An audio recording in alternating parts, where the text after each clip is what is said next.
नमस्कार, वीडियो की संख्या में देखते हैं नवंबर 2023 से बल्कि दिसंबर 2023 से नवंबर 2024 तक यूपीपीएससी द्वारा आयोजित परीक्षाओं का जो पूछे गए हैं अब तक परीक्षाओं पूछे गए प्रश्न हैं, उसकी हल सहित विस्तृत व्याख्या को हम देख रहे हैं और वह आयोग द्वारा जो आंसर के जारी किए गए थे, उसके माध्यम से हम जो है इन प्रश्नों को सटीक विश्लेषण और व्याख्या करने का प्रयास कर रहे हैं। इस कड़ी में यानी नवंबर 2023 बल्कि दिसंबर दिसंबर 2023 जिसमें जो परीक्षा आयोजित की गई थी 19 दिसंबर 2023 को, वो स्टाफ नर्स एग्जाम आयोजित की गई थी और इस पेपर पर कल वीडियो के अंत में हम जो है हल सहित विस्तृत व्याख्या कर चुके हैं। आगे की जो कड़ियों होंगी उसमें हम जो शामिल करें 2024 में आयोजित 4 महत्वपूर्ण परीक्षाओं की हल सहित विस्तृत व्याख्या को हम देखेंगे, जिसमें जो शामिल है वो 9 जनवरी यानी 2024 की जो पहली परीक्षा शुरू होती है 9 जनवरी 2024 को जो होती है एपीएस भर्ती 2023 शुरू होती है, यानी अपर निजी सचिव परीक्षा 2023 शुरू होती है। यहाँ से हम इस अंक को शुरू कर रहे हैं। इसके बाद इसमें हम देखेंगे 11 फरवरी 2024 को आयोजित आर एग्जाम 2023, जो हालांकि पेपर आउट होने के कारण इसको रद्द कर दिया गया, फिर भी इसके पेपर पर हम विस्तृत व्याख्या को देखेंगे। और इसके बाद जो है कृषि संबंधी जो एग्जाम कराया गया उस पेपर पर भी हम विस्तृत चर्चा करेंगे। आयुर्वेद संबंधी जो पेपर कराया गया उस पर हम विस्तृत चर्चा करेंगे। तो इस कड़ी में आज देखते हैं जो महत्वपूर्ण है उसको देखते हैं, वो है एपीएस भर्ती में जो पूछे गए प्रश्न वहाँ हम देख सकते हैं। जो यहाँ पर चर्चा का विषय है उसमें इसके पार्ट 1 पर जो सामान्य ज्ञान है यानी जनरल स्टडीज है 1 से 50, इस पर हम चर्चा करेंगे। और उसके बाद सामान्य हिंदी को भी लेंगे 51 से 100, ये भी 50 प्रश्न है, इन दोनों को चर्चा हम करेंगे। कंप्यूटर के ज्ञान को यहाँ पर हम चर्चा नहीं करेंगे क्योंकि ज़्यादा विस्तृत है और यह उपयोगी ज़्यादातर नहीं है। देखें तो जिस पर हम टॉपिक पर चर्चा करने जा रहे हैं, देखें 22 दिसंबर 2024 को जो प्रस्तावित है अपर पीटी एग्जाम 2024, उसके लिए ये जो है यानी दिसंबर 2023 से नवंबर 2024 तक आयोग यानी उत्तर प्रदेश लोक सेवा आयोग आयोजित होने वाली 5 महत्वपूर्ण परीक्षाओं के प्रश्न पत्रों को आयोग के आंसर के विश्लेषण व्याख्या करने का प्रयास कर रहे हैं। और यह जो है इस अंक के लिए यानी 22 दिसंबर 2024 को आयोजित होने पर पीटी एग्जाम 2024 के लिए अति महत्वपूर्ण साबित होगा, ऐसी संभावना है। और इसके अलावा यह अंक जो है आर एग्जाम 2023 के लिए महत्वपूर्ण होगा। साथ ही अन्य प्रतियोगी परीक्षाओं एसपीएससी में भी अंक अति महत्वपूर्ण होगा, जिसके अंतर्गत देखें तो 17वीं बीपीएससी पीटी एग्जाम 2024 जो कि 13 दिसंबर 2024 को है, काफी नियरेस्ट है। इसके अलावा एसपीएससी एमपीएससी जेपीएससी आरपीएससी संघ लोक सेवा एसएससी पीपीएससी के भी अंक अति महत्वपूर्ण होगा। जिसमें चलिए शुरू करते हैं प्रश्नों का विश्लेषण आयोग के आंसर के माध्यम से इसकी विस्तृत व्याख्या देखेंगे। चलिए पहले देखते हैं। पहला इसमें है यानी इसका आंसर जो है वो ट्रिक देखें, इसमें बाइलिंगुअल हिंदी और अंग्रेजी दोनों में यहाँ प्रिंटेड है, तो हालांकि हम इसको पढ़ेंगे हिंदी में और इंग्लिश और हिंदी दोनों में समझा जा सकता है। देखें तो निम्न में कौन सा उत्तर प्रदेश का उच्चतम बिंदु है, तो इसका आंसर देखें तो बी है अमसोच चोटी है। Which one from the following is the highest point in Uttar Pradesh, तो बी है अमसोच पीक है। इसकी थोड़ा डिटेल व्याख्या कर लेते हैं। तो ये देखें जो अमसोच चोटी है यह यूपी की सबसे ऊंची चोटी है और इसको देखें इसकी जो ऊंचाई है यह आपका 957 मीटर है। 957 मीटर जो इस चोटी की ऊंचाई है। और यह देखें तो सहारनपुर और उत्तराखंड का जो सीमा है, जो बॉर्डर है, वहाँ पर एक पर्यटक स्थल के रूप में भी अमसोच चोटी है। और यह हिमालय की शिवालिक श्रेणी का भाग है, यानी शिवालिक श्रेणी पर्वत जो नवीनतम जो भाग है शिवालिक, अर्थात जिसको निम्न या बाह्य हिमालय भी कहते हैं, यह हिमालय का नवीनतम भाग है शिवालिक एवं लघु हिमालय के बीच कई घाटियाँ हैं, जैसे काठमांडू घाटी, पश्चिम में इसे दूनिया, द्वारका से देहरादून या हरिद्वार इत्यादि भी शिवालिक में ही पाई जाती हैं। चलिए आगे चलते हैं। इतना ज़्यादा डिटेल कर देंगे तो यह बहुत लंबा वीडियो का लेक्चर हो जाएगा, कम से कम डिटेल करने का प्रयास कर रहे हैं। दूसरे प्रश्न को देखते हैं। तो यह चंद्रयान 3 चंद्रमा के दक्षिण ध्रुव पर सॉफ्ट लैंडिंग के लिए भारत का मिशन किस तिथि को प्रक्षेपित किया गया था, ये 14 जुलाई 2023 को प्रक्षेपित किया गया था। और इसने सॉफ्ट लैंडिंग किया था 23 अगस्त 2023 को सॉफ्ट लैंडिंग किया था चंद्रमा के जो है दक्षिण ध्रुव पर। तो ये 14 जुलाई में महत्वपूर्ण। इसको हमने देखा कि ये जो प्रश्न रिपीट हो गया था, ये जो पूछा था 19 दिसंबर 2023 को जो स्टाफ नर्स का पेपर था उसमें भी ये प्रश्न पूछा गया था। हालांकि ये संभावना नहीं थी कि रिपीट ही करे, लेकिन ये है कि जो करंट अफेयर्स हैं वो प्रोबेबिलिटी बन सकती है या अदर भी प्रोबेबिलिटी बनती है, 1, 2 या 3 भी रिपीट होते हैं तभी इंपॉर्टेंट हो जाते हैं एग्जाम दृष्टिकोण से। नेक्स्ट देखते हैं। तो ये आपका है यानी ये था इसका English version. Chandrayaan 3 India's mission to soft land on the moon's south pole was launched in which state 14 July 2023। तीसरा है cyclone Biparjoy is related to which sea. तो यहाँ पर इशारा दिया गया है, इसमें जो सही आंसर है अरब सागर संबंध है, यानी बिजर बी पर जाए चक्रवात का संबंध किस सागर से, तो अरब सागर से है। आगे देखते हैं इसको। नेक्स्ट इसमें चौथा है गोलकोंडा किला भारत में कहाँ स्थित है, तो ये तेलंगाना में स्थित है। जैसे हम जानते हैं कि जो आंध्र प्रदेश है, आंध्र प्रदेश का विभाजन जो किया गया था वो 2 जून 2014 किया गया था। तो नवीन राज्य तेलंगाना और आंध्र प्रदेश बने थे। तो ये तेलंगाना उस दौरान तो ये जो आंध्र प्रदेश में था 2 जून 2014 से पूर्व, लेकिन 2 जून 2014 के बाद ये तेलंगाना में गोलकोंडा किला है। नेक्स्ट देखते हैं 5वें नंबर प्रश्न चलते हैं। तो 5वां नंबर प्रश्न यह है कि Thomas cup is related to which one among the following games. तो ये बैडमिंटन संबंधित है। थॉमस कप उबेर कप जो होता है, थॉमस कप एक पुरुषों का जो होता है बैडमिंटन है, और जो उबेर कप होता है वो महिलाओं से संबंधित है। तो इसमें थॉमस कप किसके संबंधित है, तो बैडमिंटन संबंधित है। इसके करंट अफेयर्स में विस्तृत चर्चा की गई, थॉमस उबेर कप कौन विजेता रहा है, तो वहाँ से आप इसको देख सकते हैं कि यहाँ पर इसी को आगे चलते हैं। नेक्स्ट देखते हैं। तो नेक्स्ट आपका यह है यानी 6वां प्रश्न इसमें है कि नास्कॉम एक भारतीय गैर लाभकारी गैर सरकारी व्यापार संघ है जो मुख्य रूप से भारत के प्रौद्योगिकी उद्योग पर केंद्रित है। नेस्काम का पूर्ण रूप है, इसका पूर्ण रूप पूछा नेस्काम यहाँ पर NASSCOM and NASSCOM is Indian non profit non governmental trade association focused mainly on the technology industry of India. NASSCOM stands, इसका आंसर देखें तो डी सही है, national association of soft and service companies, यानी इसमें एन है फिर ए है, इसमें जो डबल एस है उसमें सॉफ्ट एंड सर्विस है, इसके बाद जो है कंपनीज है, तो यह है national association of software and service company, ठीक इसका आंसर सही है नेस्काम। और इसमें ये याद रखना है कि नेस्काम है क्या, यह एक भारतीय गैर लाभकारी है, गैर सरकारी व्यापार संघ है जो मुख्य रूप से भारत के प्रौद्योगिकी उद्योग पर केंद्रित है। किस पर केंद्रित है, ये भी इसमें जो कई प्रश्न पूछे जाते हैं, कई चीज़ों के इसमें आंसर प्रश्न ही नहीं थे। सातवें प्रश्न को देखते हैं तो यह है arrange the following stages in the enactment of the budget in proper order, यानी जो बजट और नियम इनके चरणों को सही क्रम रखिए, यानी किस क्रम में बजट जो होता है बनाया जाता है, प्रस्तुत किया जाता है। तो इसका आंसर सी सही है, पहले पांचवा है। पांचवें का मतलब ये हुआ कि पहले विधायिका को प्रस्तुतिकरण दी जाती है, इसके बाद आम बहस होती है, इसके बाद अनुदान मांगों पर मतदान किया जाता है, इसके बाद विनियोग विधेयक लाया जाता है, आखिर में वित्त विधेयक प्रस्तुत किया जाता है, यानी आम बजट पेश किया जाता है। ये पूरी प्रक्रिया जो है यह इनके चरणों में अपनाई जाती है। इसमें थोड़ी जानकारी को ऐड कर लें तो जो वार्षिक वित्तीय बजट जो पेश किया जाता है वह संविधान के अनुच्छेद 112 संबंधित है, इसको याद कर लेना है। और इसके बाद धन विधेयक की जो परिभाषा, धन विधेयक जो संबंधित है संविधान के जो अनुच्छेद है वो 110 से इसका संबंध है। और देखें 109 जो है अनुच्छेद संविधान में वह आपका धन विधेयक के संबंध में विशेष प्रक्रिया के बारे में बताता है। 111 विधेयक पर अनुमति दी जाती है। तो ये सब जो है विधेयक के बारे में महत्वपूर्ण जानकारी रही। चलिए नेक्स्ट प्रश्न देखेंगे। इसमें 8वां नंबर प्रश्न है। 8वां नंबर प्रश्न यहाँ से which article of the Indian constitution deals with the suability of the state of India, भारतीय संविधान कौन सा अनुच्छेद भारत में राज्य की वाद योग्यता से संबंधित है। इसका आंसर जो है आर्टिकल 300 है, अनुच्छेद 300 है। इसको थोड़ा समझ लेते हैं। तो ये ध्यान दें कि 300 है क्या, तो 300 जो आपका है इसमें वाद और कार्रवाइयाँ दी गई हैं, तो ये वाद योग्य है, वाद एवं कार्रवाइयाँ दी गई हैं। जबकि देखें 44वां संविधान संशोधन 1978 द्वारा संविधान के भाग 12 में ही संपत्ति के अधिकार को ऐड किया गया और वो 300 क रहा।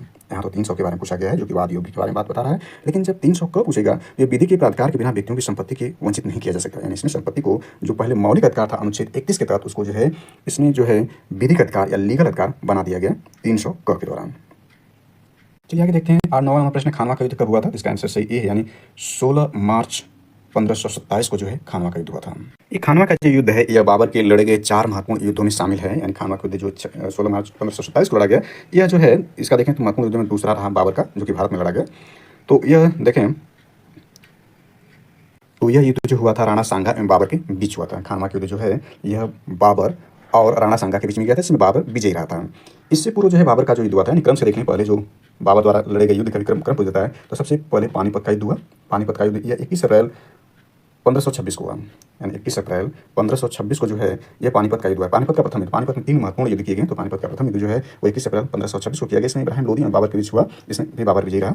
दूसरा युद्ध खानवा का रहा जो कि हमने देखा कि 16 मार्च इसमें दिया गया, हालांकि 17 मार्च भी इसका सही डेट है। तो यह राणा सांगा बाबर के बीच में लड़ा गया, इसमें बाबर विजयी रहा। इसके बाद चंदेरी का युद्ध होता है जो कि 29 जनवरी 1528 को चंदेरी का जो युद्ध हुआ वह 29 जनवरी 1528 को, यानी तीसरा क्रम में रहा। यह मेदिनी बाबर के बीच में हुआ और इसमें बाबर विजयी रहा। इसके बाद घाघरा का युद्ध होता है बाबर का जो कि 6 मई 1529 को होता है। यह अफगान एवं बाबर के बीच में होता है, इसमें भी बाबर विजयी रहा। तो यह क्रम से देख सकते हैं, पानीपत का पहला युद्ध, फिर खानवा का, फिर चंदेरी का, फिर घाघरा का है। तो यह डेट इसमें महत्वपूर्ण रखना है कि जो है पानीपत का युद्ध 21 अप्रैल 1526 पहला है। दूसरा देखें जो आता है खानवा, यह युद्ध है जो कि 16 या 17 मार्च 1527 को यानी क्रम से है। इसके बाद जो है 29 जनवरी 1528 ईस्वी को चंदेरी का युद्ध होता है। इसके बाद घाघरा का युद्ध 6 मई 1529 ईस्वी को होता है। किसके बीच हुआ ये भी याद रखना है, और परिणाम तो सब में जो है वह बाबर ही विजयी रहा। इसी वजह से जो है भारत में मुगल साम्राज्य की स्थापना होती है। चलिए आगे चलते हैं, था ज़्यादा विस्तार हो जाएगा इस टॉपिक को हम, क्योंकि इसमें देख रहे हैं तो हम APS जो पूछे गए प्रश्नों पर विश्लेषण कर रहे हैं, इसलिए ज़्यादा विस्तार नहीं करेंगे। Who was the commentator of Manusmriti, यानी इसमें देखें मनुस्मृति के टीकाकार कौन है। तो इसमें देखें तो यह है आपके कुल्लूक भट्ट हैं, यानी इसका सी सही, कुल्लूक भट्ट जो है मनुस्मृति के टीकाकार कमेंटेटर हैं। जो 11 नंबर देखें द बुक मृच्छकटिक पुस्तक किसके द्वारा लिखी गई है, यानी the book Mrichchhakatika was written by, इसका पहला सही है शूद्रक द्वारा यह लिखी गई है। नेक्स्ट 12 नंबर प्रश्न चलते हैं। तो 12 नंबर प्रश्न यह है, 12 और 13 दोनों को साथ में देख लेते हैं। तो आपका यह है 12 निम्नलिखित में से कौन सा अम्ल बिच्छू बूटी यानी नेटल की पत्तियों द्वारा स्रावित होता है जो दर्दयुक्त डंक का कारण होता है। यानी याद रखना है कि यह एक पौधा है और इससे अम्ल बनता है, यानी ये बिच्छू बूटी नेटल इसका नाम है, कि पत्तियों द्वारा स्रावित होता है जो दर्दयुक्त डंक का कारण होता है। यानी इसको ये दर्द होता है इसको डंक या चुभ जाने से। इसमें जो अम्ल होता है वह मेथेनोइक एसिड होता है। Which of the following acid is secreted by the lips of nettle has caused painful stings। तो ये आपका मेथेनोइक एसिड है, इंपॉर्टेंट टर्म से स्टूडेंट्स है। नेक्स्ट इसमें देखते हैं 13 नंबर प्रश्न चलते हैं। तो 13 नंबर प्रश्न आपका यह है यानी इसमें देखें सूची फर्स्ट को सूची सेकंड चुनित कीजिए तथा सूचियों के नीचे दिए गए कुल क्षेत्र का चयन कीजिए। इसमें क्या है, स्थान है और उद्योग है। तो इसमें देखें खेतड़ी जो है यह इस उद्योग के लिए है या तांबा उद्योग के लिए, वेरी वेरी इंपॉर्टेंट है, इसको याद रखना है। इसके बाद देखें जो रेनीकोट है यह देखें एल्युमिनियम उद्योग के लिए है, और जो आपका सेलम है इसको देखें तो सूती वस्त्र उद्योग के लिए है, और जो आपका सूरत है यह देखें तो आपका हीरा कटिंग के लिए या हीरा उद्योग के लिए महत्वपूर्ण है। इसका आंसर हीरा वेरी वेरी इंपॉर्टेंट है। चलिए आगे चलते हैं। तो इसमें देखें 14 निम्न के निम्न में से किस एक संशोधन के द्वारा लोकसभा की सीटें 525 से 545 बढ़ाई गई थी। तो यह 41वां संविधान संशोधन है, 41वां संविधान संशोधन द्वारा बढ़ाई गई है। जबकि जानते हैं 42वां संविधान संशोधन को लघु संविधान कहा जाता है, बहुत व्यापक संशोधन किया गया था आपातकाल के दौरान। तो ये बहुत प्रासंगिक है, सभी लोग जानते हैं, कई चीज़ें जोड़ी गई थी। तो इसमें 31वां जो है इसमें लोकसभा की सीटें जो है 525 से बढ़ाकर 545 के लिए 20 सीटें बढ़ा दी गई हैं। देखें लोकसभा में जो सीटें होती हैं 530 जो हैं वो राज्यों से हैं, और जो आपका देखें 20 सीटें जो होती हैं यानी अधिकतम 550 होती हैं, 20 सीटें जो होती हैं वो यूनियन टेरिटरी से ली जाती हैं, 550 होती हैं। लेकिन इसमें देखें तो वर्तमान में जो है 543 सीटें रह गई हैं, क्योंकि दो जो लोकसभा सदस्यों लोकसभा में 2 एंग्लो इंडियन को मनोनीत किया जाता था उसको जो है हटा दिया गया, उसको जो है 104वें संविधान संशोधन द्वारा हटा दिया गया। और इसमें SC/ST के जो रिजर्वेशन था उसको एक्सटेंड करके 2020 से 2030 तक के लिए कर दिया गया 104वें संविधान संशोधन द्वारा।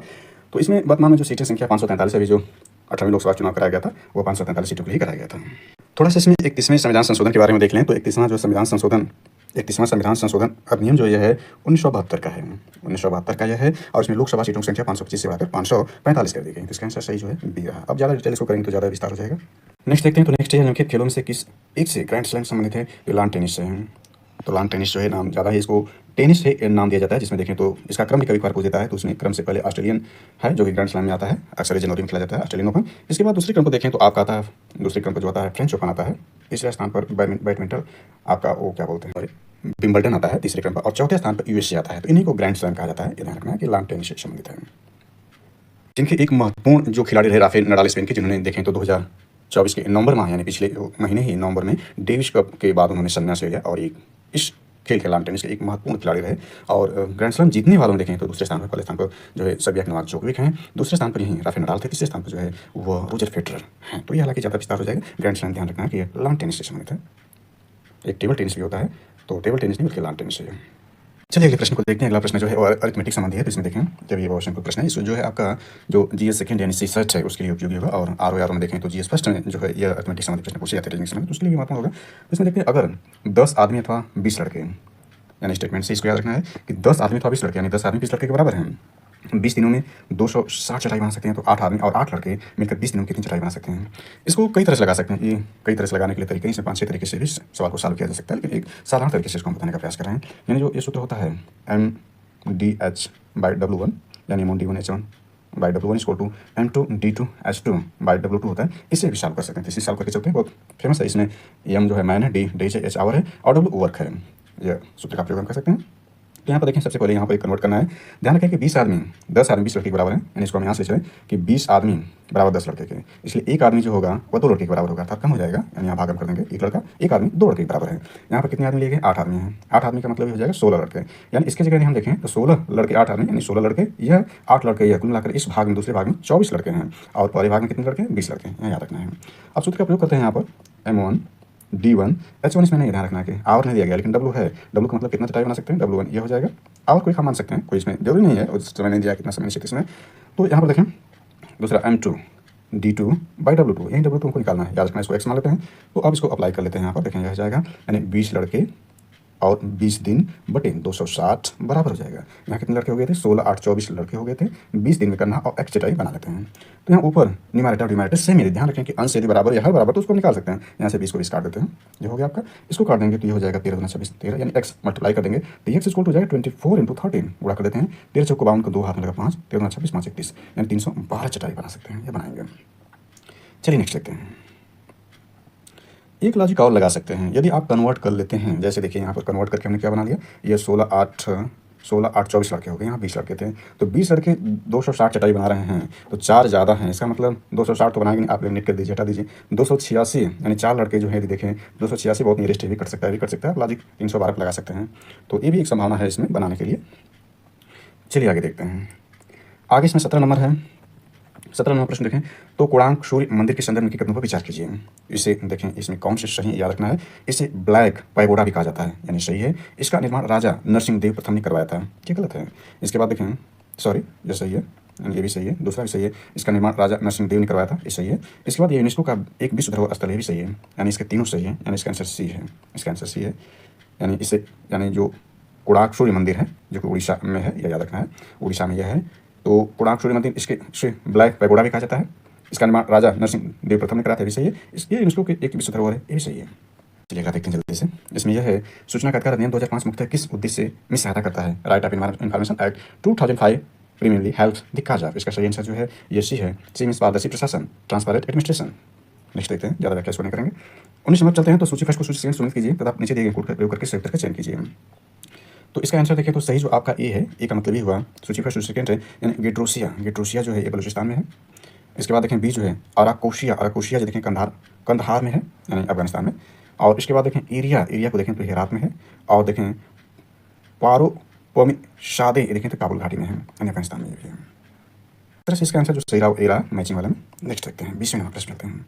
20वां नंबर प्रश्न आपका यह है, यानी इसको देखें MOM यानी मार्स ऑर्बिटल मिशन जो भारत का चंद्रयान था उसको देखे थे। तो MOM जिससे मंगलयान की, सॉरी चंद्रयान नहीं मंगलयान था, MOM क्योंकि मार्स ऑर्बिटल मिशन था, मार्स ऑर्बिटल मिशन।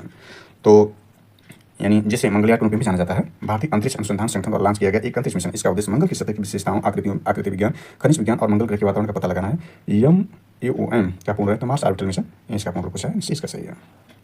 थोड़ा विस्तार कर लेते हैं। तो इसमें देखें कि भारतीय अंतरिक्ष अनुसंधान संगठन यानी इसरो, भारत की जो अंतरिक्ष एजेंसी वो इसरो है। इसका देखें तो यह है इंडियन स्पेस रिसर्च ऑर्गेनाइजेशन है, जिसका मुख्यालय बेंगलुरु में है। तो इसको हम देखें तो ये भारतीय अंतरिक्ष अनुसंधान संगठन इसरो ने अपना मंगलयान में सी MOM यानी मार्स ऑर्बिटल मिशन 5 नवंबर 2013, याद रखना है 5 नवंबर 2013 को श्रीहरिकोटा आंध्र प्रदेश से ध्रुवीय अंतरिक्ष प्रक्षेपण इसमें कौन सा प्रयोग किया गया था? PSLV C-25 से प्रक्षेपित किया। आज देखें वर्तमान में तो आज ये 13 किया गया था, यह 2024 है, 2024 का समाप्ति का महीना है। तो अब तक देखें तो C-50 प्लस जो है PSLV के जो यहाँ प्रक्षेपित किए जा चुके हैं। तो यह भारत का पहला अंतर्ग्रही अभियान है, यदि यह बल्कि ये सफल हो चुका है। तो इसमें देखें ये सफल उस दौरान के लिए स्टेटमेंट दिया गया था, ये भारत का मिशन सफल है। इसरो देखें तो सोवियत संघ कार्यक्रम नासा यूरोपीय अंतरिक्ष एजेंसी के बाद चौथी अंतरिक्ष एजेंसी बन चुकी है। ISRO fourth for successful Mars mission, ISRO जो है वह देखें मंगल पर भेजने वाली चौथी जो एजेंसी बनी, सक्सेसफुल मिशन भेजने वाली चौथी एजेंसी बनी थी। तो थोड़ा सा हमने डिटेल इसको कर लिया। थोड़ा सा और यदि विस्तार करना चाहें थोड़ा सा केवल, तो इसमें देखें मंगल जो ग्रह होता है जिसको मार्स कहते हैं अंग्रेजी में, इसमें देखें इसे लाल ग्रह कहा जाता है। लाल रंग आयरन ऑक्साइड के कारण होता है। पृथ्वी के समान यहाँ पर 2 ध्रुव हैं। इसका कच्ची तल देखें तो 25 डिग्री के कोण पर झुका हुआ है मार्स का। तो जानकारी थोड़ा सा ऐड करना चाहते कर लें, हालांकि ज़्यादा विस्तार हो जा रहा है। तो इसमें देखें तो 18 सितंबर 2024 को जो केंद्रीय कैबिनेट है उसने जो चंद्रयान 4 मिशन को जो है मंजूरी दी, उसके साथ भूम यानी जैसे ये मॉम है उसी तरह से व्योम जो है यानी वीनस ऑर्बिटल मिशन को भी मंजूरी दी। और यह जो है शुक्र यानी शुक्रयान इसका नाम है, जैसे मंगलयान शुक्रयान, ये देखें तो मार्च 2028 तक इसको प्रक्षेपित करने की योजना है। और शुक्र ग्रह देखें तो सबसे चमकीला एवं सबसे गर्म ग्रह है। इसे पृथ्वी का भग्नी या बहिन ग्रह भी कहते हैं। और इसे सांझ का तारा या भोर का तारा भी शुक्र ग्रह कहते हैं। तो थोड़ा सा हमने एक्स्ट्रा इसमें ऐड कर लिया। चलिए अगला देख लेते हैं। अगला है विश्व युवा कौशल दिवस किस तिथि को मनाया जाता है? तो इसका आंसर सी है, यानी प्रतिवर्ष 15 जुलाई को जो है विश्व युवा कौशल दिवस मनाया जाता है।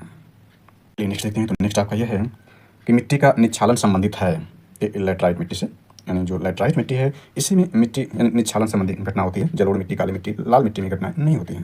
थोड़ी सी और जानकारी ऐड कर लें तो जो काली मिट्टी होती है इसको रेगुड़ मिट्टी भी कहते हैं, यानी ब्लैक सॉइल को जो रेगुड़ मिट्टी भी कहते हैं। और इसके बाद जलोढ़ मिट्टी जो है इसको दोमट मिट्टी या काप मिट्टी के नाम से भी जाना जाता है। और यानी छालन जो है लैटराइट मिट्टी से, और लाल मिट्टी जो है अलग है, यहाँ ध्यान रखना इसमें, इसकी विस्तृत व्याख्या नहीं कर रहे हैं। इसमें देखें तो आपका यह है, यानी इसमें देख सकते हैं कि यह पूछ रहा है 23 नंबर बच्चों में सूखा रोग किसकी कमी कारण होता है? इसका सही आंसर विटामिन डी है। विटामिन डी के कारण जो होता है सूखा रोग होता है, बच्चों में सूखा रोग होता है।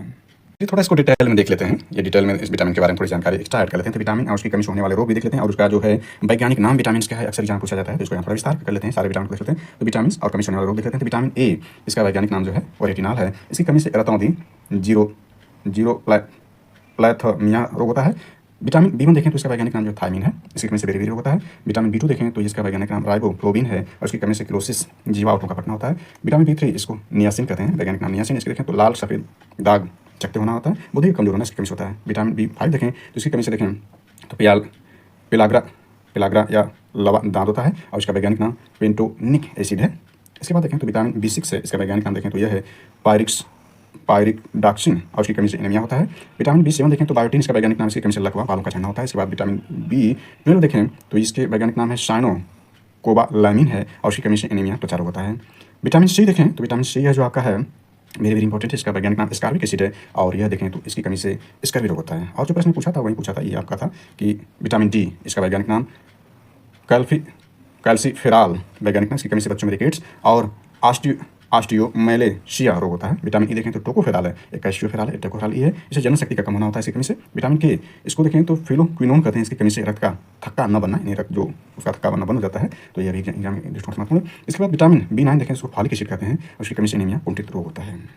थोड़ी जानकारी ऐड करना चाहें तो यहाँ पर हम कर लेते हैं। विटामिन देखें खोज आविष्कारक देखें खोज विटामिन खोज किसने किया था? फ्रांक, चूंकि विटामिन चर्चा कर रहे थे तो फ्रांक ने खोज किया। विटामिन ए खोज देखें तो मैकुलन ने, विटामिन डी की देखें मैकुलन ने किया था, विटामिन सी की होल्टकल ने किया था, विटामिन डी की हॉकिंग्स ने किया, सल्फार देखते हैं गेरहर्ड डोमैन ने किया, होम्योपैथी की हैनीमैन ने किया, मलेरिया परजीवी का रोनाल्ड रास ने किया, प्लेग पेचिस की कीटा जाउन किया, लिंग हार्मोन के इसने वाचन किया। और इसमें देखें प्रथम परखनेली शिशु एडवर्ड स्टेपो ने किया, इलेक्ट्रोकार्डियोग्राफ का विलियम एटमस ने, RNA very very important Frederick मिशन ने, और डीएनए का जेम्स वाटसन क्रिक्स ने, इंसुलिन का फ्रेडरिक विटिंग इंपॉर्टेंट है, क्लोरोफॉर्म का हैरिसन सिम्पसन, चिचकट्टी का एडवर्ड जेनर ने वेरी इंपॉर्टेंट, टेरामाइनिन का देखें तो फिनेल, और टीबी बैक्टीरिया जो है रॉबर्ट कोच ने किया था, और पोलियो वैक्सीन देखें तो ये आपका है जोनास साल्क ने किया था, ओपन हार्ट सर्जरी देखें तो वाल्टन लीले हल ने किया था। ऐसा जो है महत्वपूर्ण खोज और उसके आविष्कारक है।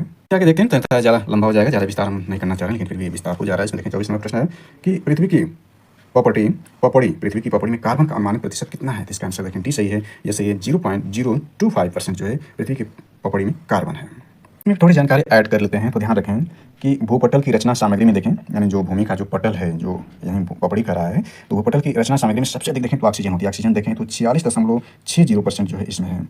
दूसरे स्थान पर सिलिकॉन होता है जो देखें 27.72% होता है। तीसरे स्थान पर एल्युमिनियम है 8.13% होता है इसमें, और कार्बन डाइऑक्साइड को देखा 1% आपका है। इसको थोड़ा विस्तार कर लेते हैं तो पृथ्वी की संरचना को यदि हम देखना चाहें तो यह होता है, यानी ऊपर वाला जो भाग होता है इसको हम बोलते हैं सियाल मतलब होता है CSIAL होता है, यानी इसमें जो होता है इस भाग में इसको सियाल जो बोलते हैं, इसमें सिलिकॉन और एल्युमिनियम पाए जाते हैं। दूसरा जो भाग होता है उसको हम सीमा कहते हैं, सीमा में से यह होता है SiEMa। दूसरे भाग में यह देखें तो सिलिकॉन और मैग्नीशियम पाया जाता है। तीसरा भाग जो होता है इसका मुख्य भाग केंद्रीय भाग होता है, इसमें निफे होता है। निफे का मतलब ये होता है इसमें निकिल और आयरन पाया जाता है केंद्रीय भाग में। 25 नंबर प्रश्न देखते हैं तो यह डॉक्टर ऑफ द ईस्ट पुस्तक के लेखक कौन है? तो यह सुश्री बनर्जी भुट्टो, जो कि पाकिस्तान की प्रधानमंत्री रही थी और इनकी जो है हत्या कर दी गई थी। तो यह जो है वहाँ की पाकिस्तान की प्रधानमंत्री रही थी सुश्री बनर्जी भुट्टो जी, और इन्होंने लिखा doctor of the east. Who is the author of the book doctor of the east? तो यही MS बनर्जी भुट्टो जी हैं। स्वर्गीय सुश्री बनर्जी भुट्टो जी का लिखा हुआ है। चलिए 26 नंबर प्रश्न देखते हैं। 26 नंबर प्रश्न यह है कि विश्व प्रेस स्वतंत्रता सूचकांक 2023 में भारत कौन से स्थान पर है? 2023 में किस स्थान पर था? तो भारत 161वें स्थान पर था 2023 के हिसाब से। इसको भी अपडेट कर लेते हैं तो यहाँ देखें यह है 2024 में भारत का स्कोर देख लेते हैं। तो भारत की स्थिति मामूली सुधार हुआ है, जहाँ 2023 में यह प्रश्न पूछा गया था, 2023 में यह 161वें स्थान पर था भारत। 2023 में प्रश्न पूछा गया था कि जो है वर्ल्ड प्रेस फ्रीडम इंडेक्स 2024 में भारत का स्थान क्या था? तो ये 2023 में 161वें स्थान पर था, और 2024 में 180 देशों में 159वें स्थान पर आ गया है। यानी इसमें देखें 2 स्थान की सुधार हुआ है। 180 देशों में भी याद रखना है कि नीचे से ये अच्छी पोजीशन में है, न कि टॉप पोजीशन में है। रैंकिंग में इस ऊपर की ओर बदलाव के बावजूद भारत के स्कोर में गिरावट देखी गई है, जो कि इसका स्कोर जो पहले था, यानी जब 160वें स्थान पर इसका स्कोर 36.62 से घट करके जब 159वें पे हुआ 31.28 हो गया, तो सुरक्षा सूचक को छोड़कर सभी श्रेणियों में स्कोर में कमी आई है। ISF के अनुसार विश्व में सबसे बड़े लोकतंत्र में प्रेस की स्वतंत्रता खतरे में है। जनवरी 2024 से अब तक भारत में 9 पत्रकारों और 1 मीडिया कर्मी को हिरासत में लिया गया है। इसमें देख सकते हैं यह कि दूरसंचार अधिनियम 2023, मसौदा प्रसारण सेवा विनिमय विधेयक 2023 और डिजिटल व्यक्तिगत डेटा संरक्षण अधिनियम 2023 जैसे कई कानून मीडिया को व्यापक रूप से नियमित करते हैं और समाचारों को सेंसर करते हैं। इस रिपोर्ट में इस बात प्रकाश डाला गया कि आर्थिक और राजनीतिक दबाव मीडिया स्वतंत्रता को सीमित करते हैं, यानी यह भारत में जो है मीडिया संबंधी कानून है। वैश्विक स्कोर का भी यहाँ देख लेते हैं तो यह है कि वैश्विक स्कोर 2024 की रिपोर्ट में नॉर्वे, डेनमार्क और स्वीडन क्रमशः पहले, दूसरे, तीसरे स्थान। पहले स्थान कौन है? यानी वर्ल्ड प्रेस फ्रीडम इंडेक्स 2024 में पहले स्थान कौन है? नॉर्वे है, दूसरे स्थान पर डेनमार्क, तीसरे स्थान पर स्वीडन है। अब भारत का स्थान देखा 159, लेकिन इसका स्कोर गिर गया पिछले वर्ष के अपेक्षा। सूची सबसे नीचे देखें तो इरिट्रिया सूची सबसे नीचे है, जबकि सीरिया उससे थोड़ा नीचे है, यानी सीरिया नीचे से, यानी यह 180वें स्थान पर इरिट्रिया है और सीरिया 179वें स्थान पर है। भारत 159वें स्थान पर, यह याद रखना है। यह वर्ल्ड मैप है, वर्ल्ड मैप में हम देख सकते हैं ये सारी जानकारी जो इसमें है। इसमें इंस्ट्रक्शन लिखा है कि जो विश्व प्रेस सूचकांक यानी WPFI, और इसमें देखें तो विश्व प्रेस सूचकांक यह देशों की वार्षिक रैंकिंग जिसे 2002 से फ्रांस से स्थित अंतर्राष्ट्रीय गैर सरकारी संगठन, ये संगठन याद रखना RSF द्वारा संकलित और प्रकाशित किया जाता है। यह विशेष रूप से प्रेस की स्वतंत्रता ध्यान केंद्रित करता है तथा जिन देशों का मूल्यांकन करता है उसे पत्रकारिता गुणवत्ता व्यापक मानवाधिकार का मूल्यांकन नहीं करता है। थोड़ी सा जानकारी ऐड कर लें तो ध्यान दें कि प्रत्येक वर्ष 3 मई को जो होता है विश्व प्रेस स्वतंत्रता दिवस मनाया जाता है। तो 3 मई 2024 को विश्व प्रेस स्वतंत्रता दिवस सम्मेलन के अवसर पर संयुक्त राष्ट्र शैक्षणिक, वैज्ञानिक और सांस्कृतिक संगठन यूनेस्को ने एक रिपोर्ट जारी की, जिसमें दुनिया भर में पर्यावरण पत्रकारों के खिलाफ हिंसा में वृद्धि का संकेत दिया गया है।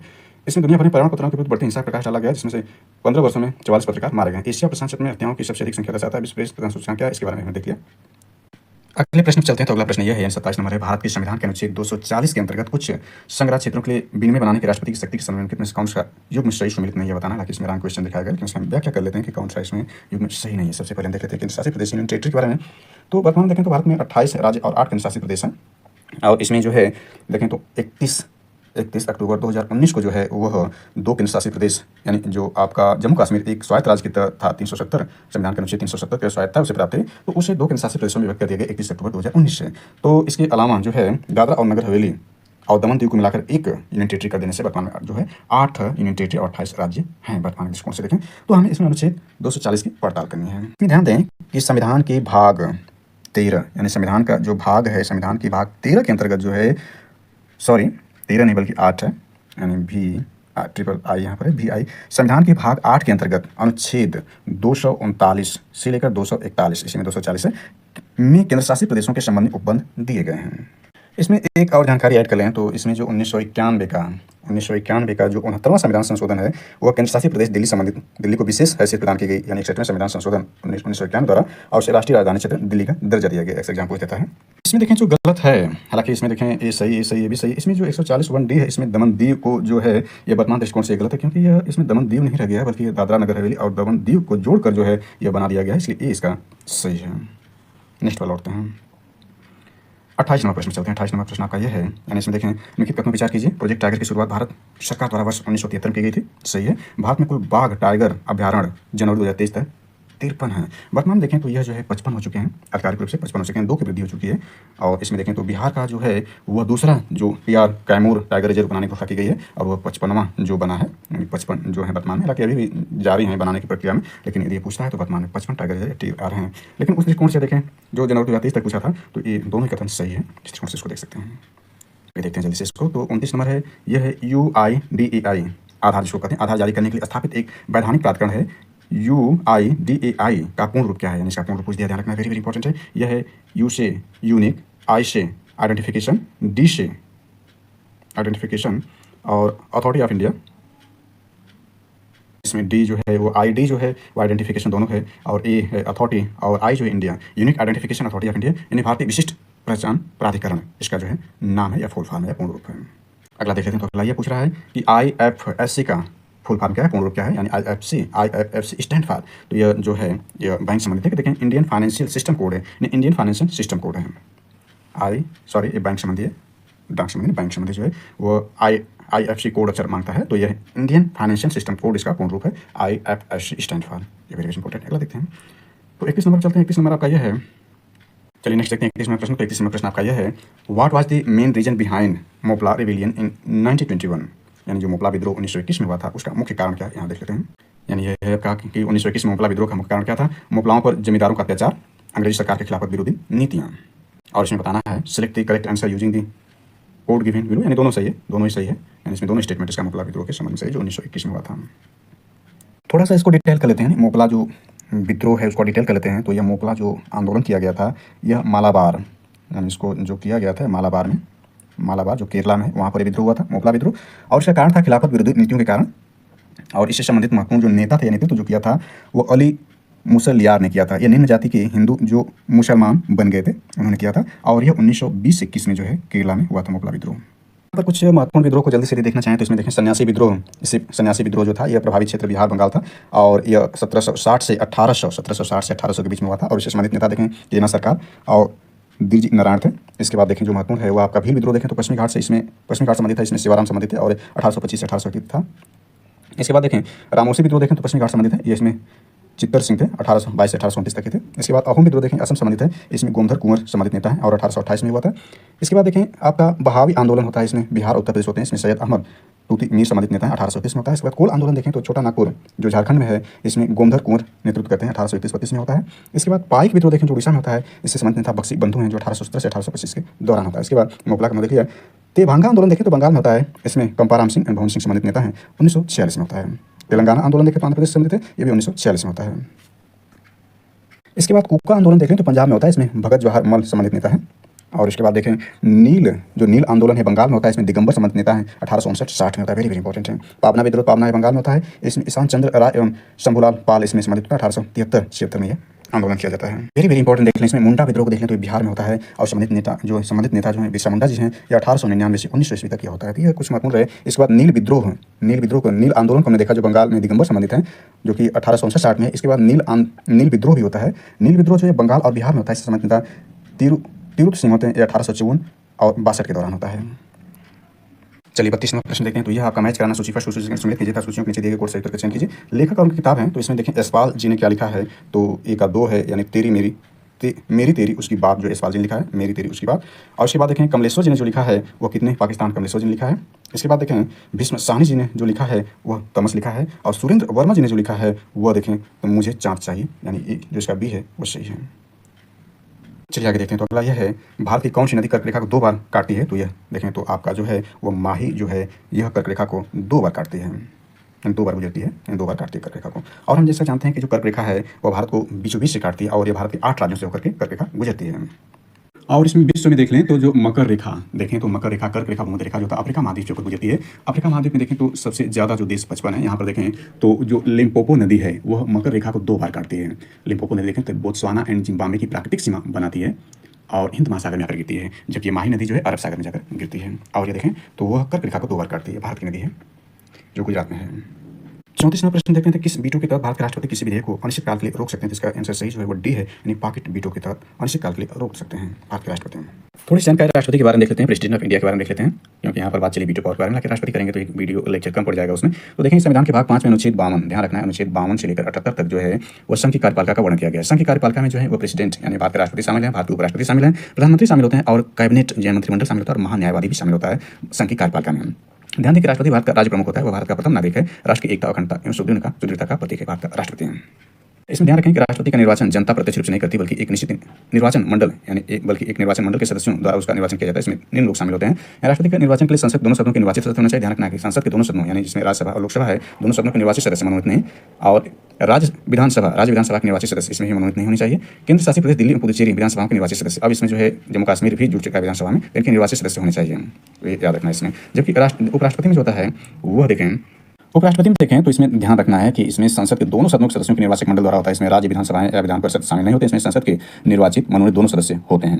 राष्ट्रपति चुनाव में ऐसा नहीं होते हैं, इसमें राज्य विधानसभाओं के सदस्य शामिल नहीं होते हैं, ये भी याद रखना है कि उपराष्ट्रपति में ये नहीं होते हैं। इसमें जल्दी से राष्ट्रपति की जो शक्तियां, हालांकि इस पर चर्चा करेंगे, बहुत डिटेल हो जाएगा, लेकिन थोड़ी जानकारी ऐड करना चाहें तो कर सकते हैं। इसकी विधायी शक्तियों के बारे में देख लें तो यह ध्यान रखें कि यदि लोकसभा के अध्यक्ष उपाध्यक्ष दोनों के पद रिक्त हों तो लोकसभा किसी भी सदस्य को सदन की अध्यक्षता सौंप सकता है, राष्ट्रपति की महत्वपूर्ण शक्ति। इसी प्रकार राज्यसभा के सभापति जो कि उपराष्ट्रपति होते हैं पदेन और उपसभा दोनों के पद रिक्त हों तो राज्यसभा किसी भी सदस्य को सदन की अध्यक्षता सौंप सकता है। इसके अलावा वह साहित्य, विज्ञान, कला व समाज सेवा से जुड़े अथवा जानकार व्यक्तियों में से 12 सदस्यों को राज्यसभा के लिए मनोनीत कर सकता है।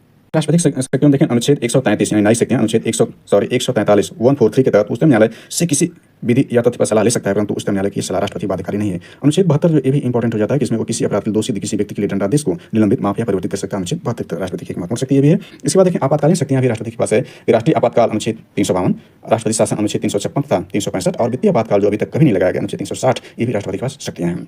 इसके बाद राष्ट्रपति के पास जो 3 महत्वपूर्ण शक्तियां हैं वो वीटो पावर संबंधी। वीटो पावर मतलब वो संसद द्वारा पारित कोई विधेयक तभी अधिनियम बन सकता है जब राष्ट्रपति उससे अपनी सहमति देता है। जब ऐसा विधेयक राष्ट्रपति की सहमति के लिए प्रस्तुत किया जाता है तो उसके पास 3 विकल्प होते हैं। ऐसा जो संविधान के अनुच्छेद 111 यानी वीटो पावर की शक्ति जो है राष्ट्रपति को संविधान के अनुच्छेद 111 में दी गई है कि वह जो है सहमति किस तरह दे सकता है। तो इसके जो है वीटो पावर भारत के राष्ट्रपति के पास 3 शक्तियां हैं। इसमें जो है अंत्यातिक वीटो शक्ति है, निलंबकारी वीटो शक्ति और पॉकेट वीटो निहित है। पॉकेट वीटो यानी ये जो है देखें तो निलंबकारी वीटो है भारत के राष्ट्रपति के पास, पॉकेट वीटो तो है ही। इसके बाद देखें तो आपका आंतरिक जो आपका है आंतरिक अत्यांतिक वीटो शक्ति है, और पूर्ण वीटो जो है ये देखें एक आपका विशेषित वीटो होता है। विशेषित वीटो जो विधायिका द्वारा उच्च बहुमत द्वारा निरस्त किया जा सकता है। यह जो है यह यूएसए यानी जो यूएसए में देखें तो 5 नवंबर 2024 को इलेक्शन कराया गया। 47वें राष्ट्रपति के रूप में डोनाल्ड ट्रंप का दूसरे कार्यकाल में वो चुने गए हैं, जो 20 जनवरी 2024 से 25 से वो अपना कार्यकाल शुरू करेंगे। तो वहाँ जो होता है वो विशेष वीटो होता है। भारत के राष्ट्रपति के पास विशेष वीटो की शक्ति नहीं है, यानी 3 जो शक्तियाँ हैं, 2 तो यहाँ पर दिया कि निलंबकारी वीटो, एक पॉकेट वीटो, एक जो होता है वो अत्यांतिक वीटो की शक्ति होती है भारत के राष्ट्रपति के पास। तो थोड़ा समझ लेते हैं ये है क्या। अत्यांतिक वीटो अर्थात विधायिका द्वारा पारित विधेयक पर अपनी राय सुरक्षित रख सकते हैं राष्ट्रपति, भारत के राष्ट्रपति।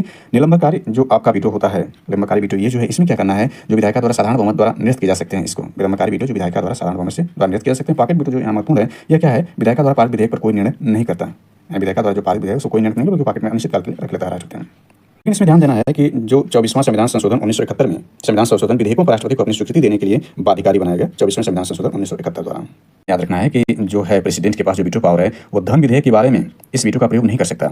यानी देखें, इसमें याद रखना है कि जो आंतरिक वीटो है अपने पास सुरक्षित रखने वाला ये प्रावधान देता है। निलंबनकारी वीटो जो है संसद के पुनर्विचार हेतु लौटाता है। और तीसरा पॉकेट वीटो अनिश्चित काल के लिए लंबित कर सकता है। तो जो 3 वीटो भारतीय राष्ट्रपति के पास हैं उसमें निलंबनकारी वीटो जो है संसद के पुनर्विचार हेतु लौटाता है। यह धन विधेयक के बारे में निलंबनकारी वीटो का प्रयोग नहीं कर सकता, सामान्य विधेयक में कर सकता है राष्ट्रपति। याद रखना है कि संसद राष्ट्रपति के निलंबनकारी वीटो को निरस्त कर सकती है, जबकि राज्य विधानसभाएं जो होती हैं वह राष्ट्रपति के निलंबनकारी वीटो को निरस्त नहीं कर सकती। जब संसद के दोनों सदनों का सत्र चल रहा तो उस समय जारी किया गया अध्यादेश अमान्य होता है। यानी जब संसद का सत्र चला तो उसका अध्यादेश ऑर्डिनेंस नहीं जारी कर सकता, जैसे कि राष्ट्रपति 123 के तहत और राज्यपाल जो होते हैं 213 के तहत अध्यादेश जारी करते हैं। तो जो संसद का सत्र हो या विधानसभा का सत्र चला तो अध्यादेश जारी नहीं किया जा सकते हैं, अथवा अमान्य होगा। याद रखना है कि अध्यादेश जो है 6 हफ्तों के भीतर संसद द्वारा अनुमोदन आवश्यक होता है उस पर। इसमें याद रखना है कि राष्ट्रपति जो होता है महान्यायवादी की नियुक्ति करता है, उसके वेतन आदि निर्धारित करता है। महान्यायवादी राष्ट्रपति के प्रसाद पर्यंत अपने पद पर कार्य करता है, जिस प्रकार से राज्यों के गवर्नर भी राष्ट्रपति के प्रसाद पर्यंत कार्य करते हैं। इसके अलावा कैग, सीईसी तथा अन्य चुनाव आयुक्त, यूपीएससी अध्यक्ष एवं सदस्य वित्त आयोग के अध्यक्ष और सदस्यों की नियुक्ति भी राष्ट्रपति द्वारा की जाती है। ये ध्यान देना है कि जमानत जब्त होने का प्रावधान क्या है जब किसी कुल पड़े वोटों का 1/6 से भी कम यदि वोट किसी को मिलता है, यानी किसी सदस्य को 1/6 जितना वोट पड़ा उसका 1/6 भाग से भी कम वोट मिले तो जमानत जब्त हो जाती है। शपथ देखें राष्ट्रपति को सीजीआई यानी चीफ जस्टिस ऑफ इंडिया या उनकी उपस्थिति में वरिष्ठ न्यायाधीश द्वारा प्रेसिडेंट को पद की शपथ दिलाई जाती है। इसमें भी याद रखें कि 6 राष्ट्रपति जो हैं वो उपराष्ट्रपति के बाद राष्ट्रपति बने हैं। जो 6 राष्ट्रपति हैं भारत में जो वर्तमान में देखें तो द्रौपदी मुर्मू जो हैं ये भारत की देखें तो यह 16वीं राष्ट्रपति हैं, जो कि देखें तो यह यानी वर्तमान में जो राष्ट्रपति हैं द्रौपदी मुर्मू जिनके बारे में देखें तो इन्होंने 25 जुलाई 2022 को इन्होंने अपना पद की शपथ ली या कार्यभार ग्रहण किया 2022 से, और 25 जुलाई 2027 तक इनका कार्यकाल होगा, 5 वर्ष के लिए होते हैं। व्यक्ति के हिसाब से देखें तो 15वें भारत के राष्ट्रपति हैं, कार्यकाल के हिसाब से देखें तो 16वें राष्ट्रपति हैं, और इसमें 3 कार्यवाहक को भी जोड़ लिया जाए तो 18वें राष्ट्रपति हो जाएंगे।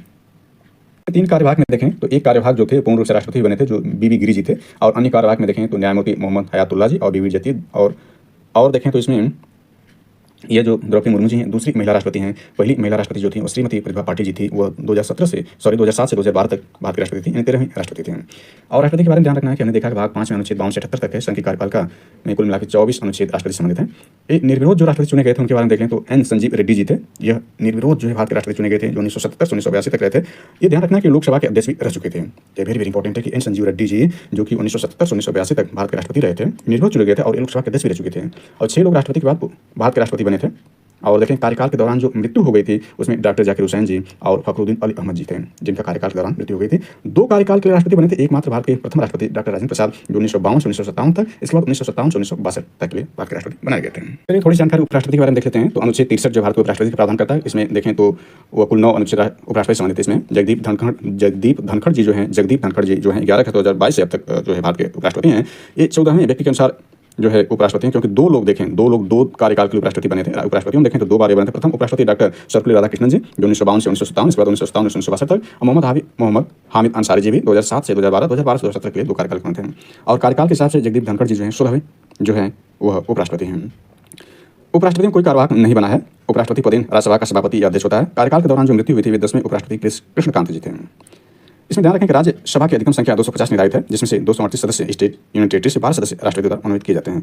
वर्तमान में 245 सदस्य जिसमें से 229 सदस्य स्टेट से और 4 यूनियन टेरिटरी से, 12 सदस्य राष्ट्रपति द्वारा मनोनीत हैं। नोट ध्यान रखना, जब वाइस प्रेसिडेंट के रूप में कार्य करता है तो वह राज्यसभा के सभापति के रूप में कार्य नहीं कर सकता। इसमें थोड़ी जानकारी और प्रधानमंत्री के बारे में। तो प्रधानमंत्री संबंधित जो अनुच्छेद है, अनुच्छेद आपका 74 है, प्रधानमंत्री संबंधित है। और याद रखना है कि जो अनुच्छेद पीएम संबंधित अनुच्छेद 5 यानी 5 अनुच्छेद जो संविधान में वो प्रधानमंत्री संबंधित 74, 75, 77, 78 और 88 है। और वर्तमान में देखें तो नरेंद्र मोदी भारत के प्रधानमंत्री हैं। उन्होंने तीसरे कार्यकाल के लिए देखें तो 9 जून 2024 को जो है तीसरे कार्यकाल के लिए अपने पद और गोपनीयता की शपथ ली। और इनका पहला कार्यकाल देखें नरेंद्र मोदी का तो 30 मई 2019 अब तक 2019 से लेकर यानी पहला कार्यकाल इनका जो था प्रथम कार्यकाल जो इनका था, प्रथम कार्यकाल 2014 से लेकर 2019 तक इनका था। दूसरा काल देखें तो दूसरा कार्यकाल 30 मई 2019 से लेकर के वो देखें तो 2024 तक था। और तीसरा कार्यकाल 9 जून 2024 से शुरू हुआ है। और व्यक्ति के हिसाब से 14वें व्यक्ति भारत के प्रधानमंत्री के रूप में हैं और 15वें कार्यकाल के हिसाब से ये व्यक्ति हैं। बल्कि कार्यकाल के हिसाब से 21वें हो जाएंगे, 21वें पीएम है, और व्यक्ति के अनुसार जो है 14वें हैं। इसमें 2 कार्यवाहक प्रधानमंत्री बने थे, यदि उनको जोड़ दिया जाए तो 15वें हो जाएंगे, क्योंकि गुलजारी लाल नंदा जी जो थे वो 2 बार जो कार्यवाहक बने थे। एक बार जवाहरलाल नेहरू के निधन पर 1964 में, दूसरी बार लाल बहादुर शास्त्री के निधन पर 1966 में जो है गुलजारी लाल नंदा जो कार्यवाहक प्रधानमंत्री बने थे। तो व्यक्ति के अनुसार से 14वें हैं, कार्यवाहक जोड़ने 15वें हो जाएंगे, कार्यकाल के हिसाब से 21वें पीएम, बल्कि ये तीसरा जब हुआ तो 22वें पीएम हो जाएंगे।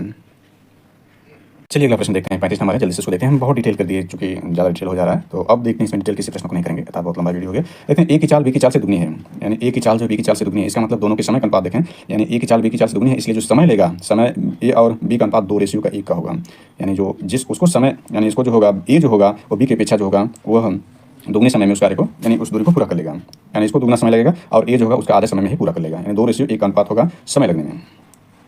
सॉरी यहाँ पर उल्टा कर दिया हमने, यानी इसमें देखें जो समय लगेगा ए का 1 होगा और इसमें जो होगा बी का 2 होगा, यानी जो बी होगा वह ए के अपेक्षा दुगना समय लेगा और ए जो होगा बी के अपेक्षा आधे समय में उस दूरी को पूर्ण कर लेगा। उसी तरह से देखें यदि किसी दूरी को सी, यानी यहाँ पर लिखा है बी की चाल सी की चाल से तिगुनी है, इन दोनों भी देख लें, तो जो इसकी तिगुनी होने का मतलब ये हुआ कि बी रेशियो यदि सी कर दें तो ये 1 करेगा, तो इसमें समय जो इस समय का तिगुना समय लगेगा। हालांकि इसी से प्रश्न सॉल्व हो जाएगा, इसकी जरूरत नहीं यहाँ पर है, इसको देखें तो यहाँ पर जो है सी जो है देखें सी को कितना लग रहा है 48 मिनट का समय लग रहा है, इसलिए यह देखा जाए कि यह तिगुना यानी इसके समय का 3 गुना समय लग रहा है, तो इसका कितना होना चाहिए 48 में 3 का भाग कर देंगे, यानी 16 3 48 16 मिनट का हो जाएगा, यानी 16 रहेगा तभी 3 गुना इसका हो पाएगा, यानी 48 से समय लेगा। तो इसका आंसर जो रहा वो आप देख सकते हैं इसको, यानी इसका जो डी रहा इसका सही आंसर है। 36वां प्रश्न देखते हैं, निम्नलिखित कथनों पर विचार कीजिए एवं नीचे दिए गए कोड सही प्रयोग करते उत्तर चुनिए।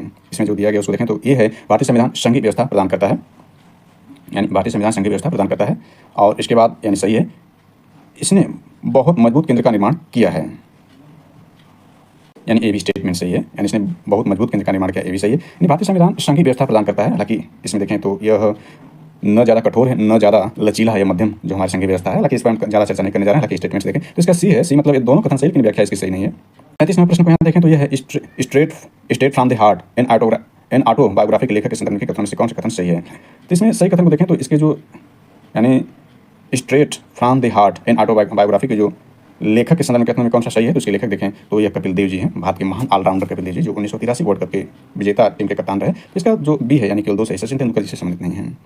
इसके बाद देख लेते हैं 38 नंबर प्रश्न चलते हैं, तो 38 नंबर अंकित में से इसका सही मिलान किया गया है। इसमें सही मिलान करा है कौन सा सही, तो इसमें पहला ये Indira Gandhi triumphs with power, इसके लेखक नयनतारा सहगल हैं। सिस इसके सही नहीं है, इसको देखा जा सकता है, लेकिन इस पर हम देखने लगेंगे तो लंबा हो जाएगा, इसलिए इस पर नहीं चलते हैं। ये इसका सही है, सिस इसके सही नहीं है। चलिए आगे देखते हैं, तो आगे है वर्ष 2007 में किस देश ने प्रथम T20 विश्व कप क्रिकेट जीता था, तो भारत ने जीता था पाकिस्तान को हराकर। इस बार देखें तो 2024 में भी T20 वर्ल्ड कप का आयोजन किया गया था और उसको भारत ने जीता साउथ अफ्रीका को हरा करके। यह प्रथम बार जो देखें तो वेस्ट इंडीज और अमेरिका में यानी वेस्ट इंडीज और अमेरिका में आयोजन किया गया था। अमेरिका में पहली बार जो है ICC की महत्वपूर्ण क्रिकेट प्रतियोगिता का आयोजन किया गया था। ये देखें 1 जून में यह आयोजन किया गया था, जून 2024 में, इसको भारत ने जीता है, यानी भारत दूसरी बार जो है T20 वर्ल्ड कप का खिताब जीता है।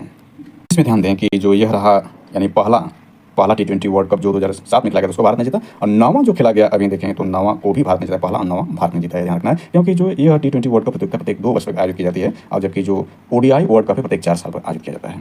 चलिए नेक्स्ट देख लेते हैं। नेक्स्ट भी बहुत साधारण प्रश्न है, 40 नंबर है, यानी 2 पावर हाफ यानी 2 पावर हाफ 3 पावर 1/3 6 पावर 1/6 था 12 पावर 1/12 में सबसे बड़ी संख्या ज्ञात करने के लिए हम क्या करते हैं इसमें कि जो पावर है पावर का हर देखें यानी न्यूमरेटर देखें तो ये आपका इसका एलसीएम ले लेते हैं, यानी 2 3 6 12 का एलसीएम 12 हो जाएगा, यानी 12 वह बड़ी संख्या है जो इन दी गई संख्याओं से विभाजित हो जाएगी, यानी जो इन दी गई संख्याओं से सबसे बड़ी संख्या जो होगी यानी सबसे छोटी संख्या बड़ी संख्या मतलब में होता है, यानी इन दी गई संख्याओं से सबसे छोटी संख्या जो इन सभी से कट सके तो ये 12 है जो से कट जाएगा। तो इसके जो आपका है इसको जो है इसका सारा जो अंश है सारे जो है उसको 12 बना देते हैं, तो 12 बनाएंगे तो हो जाएगा 2/6/12 इसको कर सकते हैं, यानी कटेगा 1/2 ही होगा। इसको जो हम कहेंगे तो ये 3 पावर जो होगा 4/12 इसको कर सकते हैं, और यह जो 6 पावर कहेंगे तो 2/12 इसको कर सकते हैं, और यह तो 12 पावर 1/12 पहले से है। तो इसमें ध्यान दें कि 2 यानी जो यह बनाएंगे तो 2 पर 6 का मतलब 2 का जो है हम 6 बार गुणा करेंगे, तो 2 4 8 हो गया, 3 का 8 बार, और 8 में 8 बचे 64 पर 1/12 यह हुआ।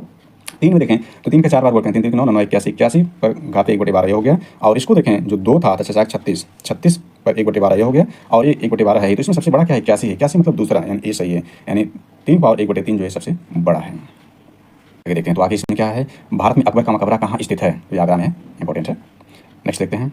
नेक्स्ट इसमें यह है कि फेमा यानी FEMA फेमा का पूर्ण रूप क्या है, तो इसका सी है, यानी फॉरेन एक्सचेंज मैनेजमेंट एक्ट 1999 ये इसका पूर्ण रूप है। 43 नंबर देखते हैं, 43 नीचे 2 कथन देंगे जिसमें से एक को अभिकथन और दूसरे को कारण कहा गया। अभिकथन ये देखते हैं, पाकिस्तान के नाम के विचार का सुझाव रहमत अली ने दिया था, यानी ये सही है। रहमत अली ने 1933 में अभी या कभी नामक पुस्तक भी प्रकाशित किया था, यानी ये भी सही है। इस हिसाब से देखें तो इसका जो बी आंसर सही रहा, यानी दोनों ही सत्य हैं और इसकी व्याख्या भी कर रहा है, यानी ए और आर दोनों सत्य हैं और आर की सही व्याख्या कर रहा है, यानी इसका भी सही रहा कि पाकिस्तान नाम के विचार को सुझाव रहमत अली ने दिया था। रहमत अली ने 1933 में अभी या कभी नहीं नामक पुस्तक प्रकाशित किया जिसमें ही इन्होंने सुझाव दिया था इसी बुक में। चलिए आगे देख लेते हैं 44 हिंदी दिवस के संबंध में कथन विचार कीजिए। हिंदी दिवस या राष्ट्रीय हिंदी दिवस भारत में हर साल 4 सितंबर को मनाया जाता है। ये गलत है, 4 नहीं बल्कि यहाँ 14 कर देता तो सही जाता। 14 सितंबर को राष्ट्रीय हिंदी दिवस मनाया जाता है, जबकि विश्व हिंदी दिवस देखें 10 जनवरी को मनाया जाता है। 10 जनवरी को विश्व हिंदी दिवस और राष्ट्रीय हिंदी दिवस जो है ये 14 सितंबर को मनाया जाता है और 1949 से मनाया जा रहा है। 1949 से ही प्रथम प्रधानमंत्री जवाहरलाल नेहरू द्वारा ही मनाया जा रहा है। जबकि 10 जनवरी से ये जो मनाने का प्रावधान यह देखें तो यह आपका मनमोहन सिंह, डॉक्टर मनमोहन सिंह के प्रधानमंत्री काल में जो ये शुरू किया गया था राष्ट्रीय विश्व हिंदी दिवस मनाने का। तो इसमें जो है 2 केवल सही है, पहला हिस्सा गलत है। आगे देख लेते हैं जल्दी से। तो सुबह एवं शाम के वक्त जब सूरज क्षितिज के पास होता है तो ये लालमायुक्त प्रतीत होता है। इस अवलोकन के लिए जिम्मेदार घटना है, तो इसका यानी डी सही है, प्रकाश का छितराव या फैलाव। स्कैटरिंग ऑफ लाइट इसके लिए जिम्मेदार है। इसके बाद 46 नंबर प्रश्न को देख लेते हैं। 46 नंबर प्रश्न भारत के नवीन संसद भवन का उद्घाटन किसने किया था? तो भारत के प्रधानमंत्री यानी prime minister of India, Bharat के प्रधानमंत्री ने इसका भारत नवीन संसद का उद्घाटन किया था। अगला प्रश्न बहुत आसान है, इसको देख लेते हैं। अरिथमेटिक संबंधित है। एक व्यक्ति ने एक वस्तु 784 में खरीदी जिसमें 12% जीएसटी सम्मिलित था। जीएसटी जोड़ने से पहले वस्तु का मूल्य क्या था? मान लेते हैं एक्स था, तो उसका जो 12% जीएसटी सम्मिलित था, तो 112 × 100 ये कितना आपका हो जाएगा? 784 के। इसमें से एक्स कैलकुलेट करना, एक्स इक्वल टू हो जाएगा 784 × 100 बटे 112। 112 सतह जो हो जाएगा 784 और 7 में 100 गुणा कर देंगे 700, यानी 20 का आंसर सही रहा। ये देखते हैं अगला यह है कि एशियन गेम्स में 400 मीटर दौड़ में स्वर्ण पदक प्राप्त करने वाली पहली भारतीय महिला कौन थी? तो ये देखें आपका जो है ए है, यानी कमलजीत सिंधु रही हैं। कमलजीत संधू जो एशियन गेम्स में 400 मीटर दौड़ में स्वर्ण पदक प्राप्त करने वाली पहली भारतीय महिला रही हैं। 49वां देख सकते हैं। इसमें 49वां आपका यह है कि सूची फर्स्ट है आविष्कार को सूची सेकंड आविष्कारक सुमिल कीजिए, नीचे एक सही का चयन कीजिए। तो इसमें देख सकते हैं आपका जो है, यानी इसमें इसको देखने का प्रयास करें तो कॉस्मिक किरणें जो है यह विक्टर हैश ने इसको जो है आविष्कार किया था। इसके बाद एक्स किरणों को देखें तो यह आपका जो है एक्स किरणें जो आपका है यह किए हैं WC रोएंटजन्स ने किया, इसीलिए इनको देखें तो नोबेल प्राइज पाने वालों में पहले व्यक्ति रहे हैं। 1901 को नोबेल प्राइज दिया गया था। इसके बाद देखें सी जो है रेडियो सक्रियता है, इसकी खोज जो है हेनरी बेकवेल ने किया था।